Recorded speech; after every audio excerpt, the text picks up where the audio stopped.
Oka, aynan shu ko'rib turgan mashinangiz O'zbekistonda top 1 desam, umuman adashmagan bo'laman. BMW E36 Coupe bez ramichli oynalarda mashinamizning 85% qismi plastikdan. Hattoki shu oyna ham yo'q bu mashinada. Ko'rib turibsiz, ishi plus minus 1 kilo ham chiqmasa kerak. Yengil. Ichkarida Zax azot bor. Mashina salon qismini ko'rsizlar, amerikanskiy alyumin sidinalarda kovshlarda. Nimaga alyumin deb qiziqadigan bo'lsani, alyumin bo'lishining sababi bular katta agregati korobka, podkapotni пространство saloni ham juda qattiq qiziydi. Qiziganda bu latta bo'ladigan bo'lsa, yonib ketishi mumkin.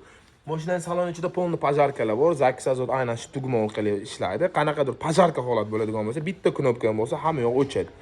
Ko'rsizlar, amerikanskiy diskalarda forged alyumin disklar o'ta yengil Mickey Thompson ballonlari drag uchun moslangan, polni bez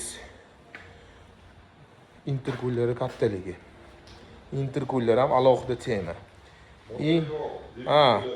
Motor polni kapitalniy remontga berilgan 200 motori, Borgwarner turbina deydi. Bu mashinalar bundan 1 yil oldin obzor qilganda, u holatda ko'p qismlari temir bo'lgan. Ya'ni bagaj shunaqa ko'p joyda. Yaqinda kutib tursan, motorlar bilan ham obzor qilamiz. Lekin mashina jiddiy apparat. Bu mashinani o'zimizda ham shahrimizning mashinalari, bu mashinani polni Namangandagi avtoservisda, Husnidagi Bratani servislarida shunaqangi ko'rch qismlarini, kuzov qismlarini, pokraska qismlarini mashina qilib o'xshatib berildi. Agar sizga ham shu xizmatlar qiziqtiradigan bo'lsa, pastda nomer qoldiraman, bemalol telefon qilishingiz mumkin.